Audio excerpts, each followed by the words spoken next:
No es un invitado cualquiera, es mi primo, además. Carlos Luis Sánchez Gaete es un abogado que es muy reconocido en la ciudad, en el país entero, y con orgullo voy a decir mi primo también, constitucionalista, que nos va a hablar sobre estas nuevas reformas, estos nuevos cambios que va a haber, leyes urgentes económicas que ya atravesamos el año pasado también, no con el mismo fin, pero atravesamos leyes urgentes económicas.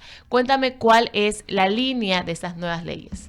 Cecilia, qué gusto estar aquí con ustedes, Ramiro, esta mañana. Carlos Luis. La verdad es que muy emocionado con esta nueva dinámica jurídica que obviamente no puede apartarse del antecedente político. Vemos que el gobierno nacional como primera cosa que es digno de analizar de este cambio que está proponiendo ahora, parte de una ruptura de su concepto original. Es decir, ¿qué había propuesto en campaña? Había propuesto que iba a ser un cambio estructural del país, que iba a generar una asamblea constituyente para generar los cambios requeridos para enfrentar a la delincuencia organizada y la crisis de inseguridad, y abandonó esta postura, confiado en que ahora la nueva conformación de la legislatura, con una mayoría, se entiende, a favor del régimen, bastará para hacer los cambios necesarios, ya no desde la estructura constitucional, sino solamente legislativa. Y con ese ¿Tú propósito... estarías de acuerdo con eso? Perdóname. Yo creo que sí, porque nos ahorra tiempo, un tiempo que la sociedad ecuatoriana no tiene. Entonces, quizás por ahí la necesidad de cambiar ciertas cuestiones estructurales como la conformación del Consejo de Participación Ciudadana, que ha ido perdiendo legitimidad. ¿Cambiar o desaparecer? O desaparecer, una de las dos. Pero yo creo que en el tiempo, si se ajustan, como parece que están pretendiendo hacerlo, dictando los reglamentos y demás, esas necesidades se abandonan.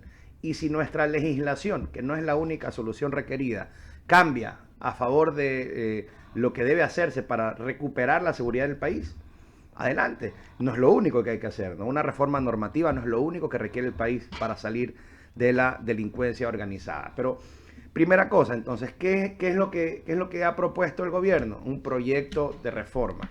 ¿Eso qué quiere decir? Que es un paquete normativo que va a entrar en análisis. No es algo que el gobierno necesariamente, tal como lo ha propuesto, va a pasar. Va a haber un debate legislativo en la Asamblea Nacional, y como cualquier manifestación del poder público en el Ecuador, va a estar sometido al control de constitucionalidad.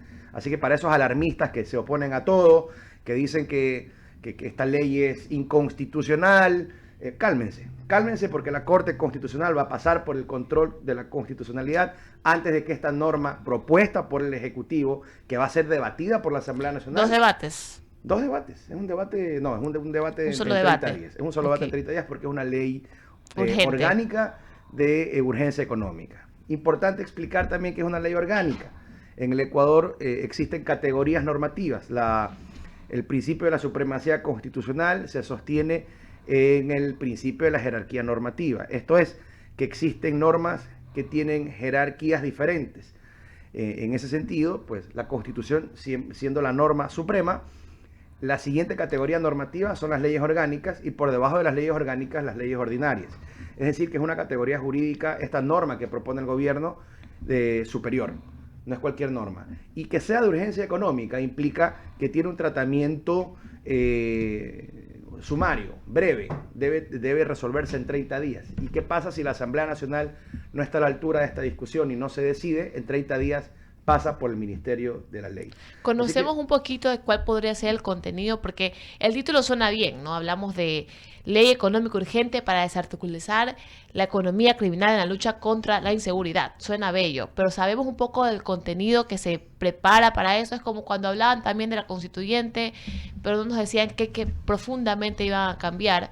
Hoy tenemos esta ley económico urgente, pero ¿cuáles crees que serían los cambios? Yo lo estuve revisando el fin de semana, lo han difundido, son un poco más de 30 páginas, de las cuales el antecedente o la parte introductoria de la norma, que es el justificativo, lo que luego sería el espíritu de la ley, es bastante nutrido. Y eso con fundamento en una necesidad, porque lo primero que hace es proponer un marco jurídico para el reconocimiento del conflicto armado interno. ¿Y por qué eso es importante? El conflicto armado interno es una de las causales para proponer el estado de excepción. Ya varias veces el gobierno nacional lo ha intentado sin éxito, ya que la Corte Constitucional ha decretado, ha dictaminado más bien, que no existen los justificativos de un conflicto armado interno, pero el conflicto armado interno, así como es una causal para un estado de excepción, pues resulta que no es un concepto definido en ninguna ley, lamentablemente. Entonces nos hemos quedado con ese concepto, y lo primero que propone esta reforma es conceptualizar y dar un marco jurídico para el reconocimiento del conflicto armado interno. El conflicto armado interno es el equivalente en el derecho internacional al conflicto, se me va el término, pero es un conflicto reconocido por el derecho humano internacional. Y efectivamente, pues, ¿qué es lo que va a permitir? El conflicto armado interno va a permitir, a través de los cambios que se proponen a la legislación penal, el Código Orgánico Integral Penal, incorporar nuevos tipos penales, nuevas penas, abordar las sanciones a las personas que pertenezcan a los grupos armados organizados, los GDOs, durante un conflicto armado interno, que podrían acarrear penas de entre 22 y 26 años de prisión. Y asimismo a los líderes de estos grupos, que podrían tener sanciones privativas de libertad entre 26 y 30 años. Ahora, ¿qué es lo nuevo de esta propuesta de reforma penal?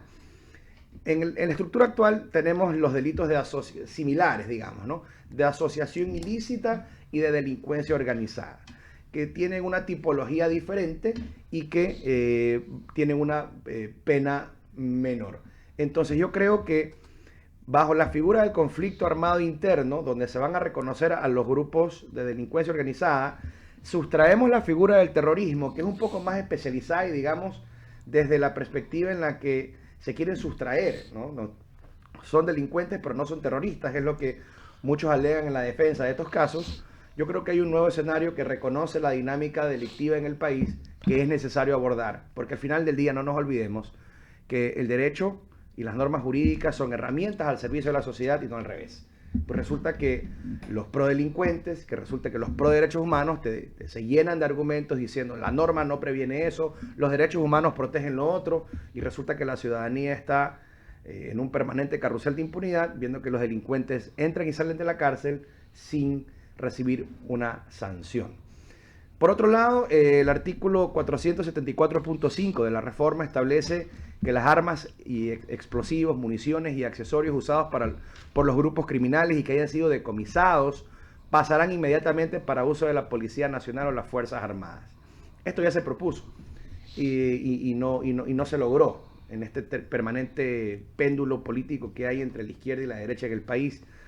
A través de una reforma como la que proponen ahora, pues se aspira a que no tenga que esperarse hasta el final del juicio. Saben ustedes que los bienes que son incautados en un operativo contra la delincuencia organizada pueden ser pasados a la propiedad del Estado una vez que existe una sentencia y no antes. Lo que propone esta norma es que estos bienes pasen a través de una figura especial, y ya no el comiso, sino de una figura previa a la sentencia. Es un poco, digamos, va a haber mucho debate en este tipo de cuestiones porque obviamente pues hay principios como la presunción de inocencia que deben primar y que deben sostenerse. Sin embargo, yo sí creo que es injusto casos particulares. Usted ve que incautan, no sé, fusiles de alta calidad, fusiles de asalto, municiones que no provienen de una adquisición lícita, que obviamente no provienen de un proceso reglamentado y que evidentemente jamás van a terminar siendo adquirida a su posesión al Estado ecuatoriano, sino que serán destruidos. Y a mí eso me parece un desperdicio de recursos que la delincuencia organizada sí tiene para enfrentarse a las fuerzas del orden. Y me parece muy bien que en determinadas circunstancias y bien reglamentado, estas armas, estos recursos, pasen inmediatamente a las Fuerzas Armadas y a la Policía Nacional para que puedan ser utilizados precisamente contra la delincuencia. Vamos a ver cómo lo terminan diseñando en la Asamblea Nacional. De lo más polémico, ¿no? El artículo 482.1 busca que se puedan allanar inmuebles en los que operan los grupos de delincuencia organizadas sin tener una orden judicial. Posteriormente existiría un control de un juez especializado en conflicto armado interno, es decir, van a crear una nueva jurisdicción especializada en materia de conflicto armado interno, y este juez deberá recibir un informe de parte del organismo encargado del allanamiento en un plazo de 24 horas para verificar lo actuado. Es decir, primero allanamos y luego informamos. ¿Cómo es ahora? Ahora, si la Fiscalía tiene suficientes indicios para ejecutar un allanamiento, debe solicitar una autorización judicial. Y así en el mundo entero, por si acaso. En el mundo contemporáneo al menos. Pero yo sí quiero compartirles que yo no veo una diferencia sustancial entre la propuesta de reforma y la actualidad, toda vez que aún hoy en el Código Orgánico Integral Penal se previene que cuando la Fiscalía tenga indicios graves de un delito flagrante, puede ejecutar el allanamiento obteniendo el consentimiento de un juez a través incluso de una llamada telefónica o un mensaje de texto, por si acaso. Es decir, esta inmediatez, esta celeridad para ejecutar un allanamiento en función del bien común o de la seguridad pública ya existe de alguna u otra manera. Habrá que ver cómo, de nuevo, ¿no?, cómo articula la Asamblea Nacional de tal forma que esto no se transforme en una ejecución abusiva. Es decir, que estos allanamientos solamente puedan producirse en el contexto de la delincuencia organizada, en el contexto del conflicto armado interno y no en cualquier otro tipo de delitos. Habrá que ver y habrá que controlar. Importantísimo. Habrá que controlar esos abusos, definitivamente. El artículo 534.1, otro que me pareció relevante, se dispone o se propone que quienes cometan delitos relacionados al conflicto armado interno no tengan medidas sustitutivas a la prisión preventiva, con el fin de garantizar su asistencia a los procesos judiciales y el cumplimiento de la pena. Ahí sí hay un cambio sustancial, y hay un cambio sustancial sobre una temática que ya el gobierno ha intentado sin éxito, que es proponer una revisión a la excepcionalidad de la prisión preventiva. En el escenario actual, la prisión preventiva es excepcional y debe ser excepcional como lo ordena la Constitución de la República del Ecuador. Yo no sé cómo van a zanjar este marco constitucional y además el marco de convencionalidad, porque Ecuador ha suscrito convenios internacionales que imponen que la prisión preventiva deba ser de última ratio o excepcional, y sin embargo el gobierno nacional ha dicho, y yo concuerdo, por cierto, que la realidad actual de la delincuencia en el país sugiere que hay ciertos delitos en ciertas circunstancias, como por ejemplo las flagrantes, es decir, aquellas en las que casi no queda la menor duda de que quien cometió el delito es quien está frente a la administración de justicia. En esos casos yo coincido en que la prisión preventiva pues quizás no pasa a ser la regla general, pero que deje de ser excepcional por el bien de la sociedad, por el bien de la ciudadanía que no comete delitos, que somos víctimas de los delitos.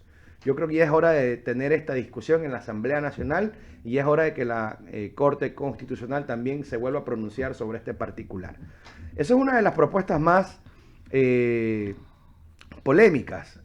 Otra, el artículo 542.1, que cuando un policía sea procesado o investigado por hechos relacionados con el cumplimiento de su deber, no se aplique la prisión preventiva, arresto domiciliario ni la colocación de un dispositivo electrónico, y que el uniformado deberá seguir trabajando y será su superior el encargado de verificar e informar que éste siga dentro del país. Es decir, un régimen especial que blinda el ejercicio de la Policía Nacional y de las Fuerzas Armadas en el combate contra la delincuencia. Yo creo que vale la pena arrimar el hombro y les recuerdo, la prisión preventiva ya es excepcional, no es que no lo es. Es decir, no se aleja mucho de nuestra realidad actual, honestamente, esta propuesta. Sin embargo, sí le da un cierto privilegio desde el cual habrá que cuidar si esto pasa o algo parecido pasa por la Asamblea Nacional y el control de constitucionalidad, de que este margen no le dé un espacio al abuso a la Policía Nacional. Carlos Luis, bienvenido. ¿Dónde está lo económico y urgente de la ley? Bueno, es que sí, seguimos en lo económico y urgente. Es que hasta ahora te he escuchado una cosa económica. Todo es de tipo penal, es el tema de levantar la presunción de inocencia, romperla, que es un principio constitucional, la prisión preventiva, que es algo extraordinario y como tú dijiste, de última ratio, el poder disponer de los bienes incautados. Sí, pero ¿dónde está lo económico? Bueno, Yo espero ver incautación de dinero, meterse en Obvio, cuenta, obvio, obvio. donde no las escucho. Obvio, obvio. A ver, el análisis que yo he venido haciendo, pues obviamente está viciado de mi perspectiva particular. Yo soy penalista y Claro. obviamente a mí me interesó más. Pero es que la me reforma interesa es penal. el título. ¿Cómo lo mandas a la Asamblea Déjame- Económico y Directa déjame llegar a cuando eso. la mayoría es una Déjame llegar a reforma eso. No, penal? no, la mayoría de lo que yo he dicho. Ah, Pero la ya. ley sí tiene un enfoque hacia el régimen tributario interno donde genera Eso específicamente quiero. incentivos en materia económica. Entonces, por ejemplo, le propone una rebaja al impuesto a la renta a contribuyentes que realicen donaciones a favor de la policía y las Fuerzas Armadas. También el presidente dispone la reforma propuesta que de forma anual y discrecional puede otorgar un incentivo económico a la ciudadanía y que estos incentivos se ejecutarían mediante decretos ejecutivos y estarían destinados a 3 grupos: a los pequeños y medianos productores del sector agroproductivo, a los jóvenes o adultos para que potencien sus capacidades y habilidades, y en tercer lugar a los actores de la economía popular y solidaria, artesanos, emprendedores y negocios populares. Eso es en lo específico económico. O sea que por ahí hay Pero- una reforma tributaria. Correcto, a la ley de régimen tributario interno, Claro. es esa reforma específica. Pero las reformas penales también apuntan a facilitar que el gobierno pueda atacar la estructura de la economía criminal. Es decir, hoy en día la delincuencia organizada se nutre de recursos a través de los delitos graves de secuestro extorsivo, Extorsión, vacuna. extorsión, vacuna, y además cómo ingresan estos recursos económicos, no solamente económicos, sino también bienes. Los bienes forman parte del patrimonio de la delincuencia organizada. Son bienes en un régimen obviamente distinto, pero un fusil no te cuesta 2 pesos, pues no, un fusil es un bien valioso. Así que cuando hablamos del comiso y de la forma como ahora estos bienes que son utilizados para cometer los delitos, no solamente dinero, porque en la economía no solamente se habla de dinero, sino también de artículos, de accesorios y de propiedad y de bienes, de vehículos, de territorios, de terrenos, de edificios, de recursos económicos obviamente sí, y también de armas, de la misma sustancia sujetas a fiscalización. Todo esto obviamente es parte de la economía criminal. Se y es eso dice lo que algo, combate. se dice algo de la destrucción inmediata de, por ejemplo, de cosas que no se pueden, ¿cómo te digo?, mantener por alto riesgo. Por ejemplo, la incautación de la droga antes había que esperar algún tiempo. No sé cómo ha ido evolucionando este tema para que incautada se destruya. Eso era cuestión de capacidades realmente. Las instituciones a cargo de esto se han propuesto una forma más dinámica y ya no queman la droga. Antes la quema de droga era una cuestión muy complicada porque tenían que destinar a un horno que pues tenía un funcionamiento distinto y la cantidad de droga que incautan no se compadece con la cantidad de hornos que existen en el país disponibles para esto. Entonces Han superado la incautación. la incautación ha superado muchísimo la capacidad de quema y lo que están haciendo ahora es un proceso distinto, es una destrucción a través de la mezcla de la droga, de la cocaína específicamente, me parece que es con Cemento, concreto, con ah. cemento, y lo utilizan y eso lo vuelve inutilizable para efectos del consumo humano. Entonces, por ese lado yo creo que la cuestión va bien y Ecuador ha marcado un hito en cuanto a recuperación, en cuanto a incautación de droga. ¿Es cuestión de leyes la solución o es cuestión de tener una correcta administración de justicia o, como dice el Montubio, ambas dos? Ambas dos y ambas 100. Es un problema que tiene múltiples frentes, ¿no? Es decir, la desinstitucionalización del país ha producido que la incursión de la delincuencia organizada haya penetrado en todas las estructuras, en todos lados ves delincuentes o delincuencia, en municipios, gobernaciones, empresas públicas, mercados, y en todas las latitudes de las ciudades principalmente de la costa, están involucrados de alguna forma en la dinámica de la delincuencia organizada. Entonces, no podemos aspirar que con una reforma normativa sea suficiente para darle una solución a esto. Hay que hacer cambios estructurales en la Administración de Justicia Nacional. Están creando una nueva categoría, jueces especializados en conflicto armado interno. Ya hay una categoría nueva que todavía no entra en funcionamiento, que son los jueces especializados en materia constitucional. Pero yo no sé qué tan especializados puedan ser tantos jueces.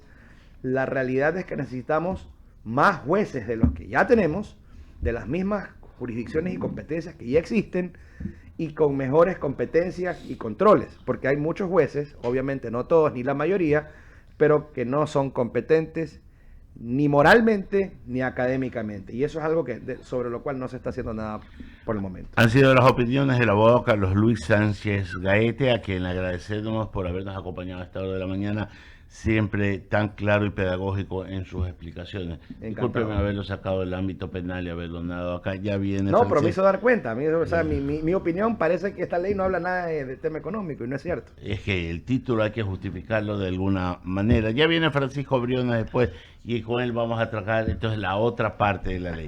Gracias. Hasta luego. Exactamente, Carlos Luis. Abrimos el espacio a las menciones publicitarias y decimos sabor.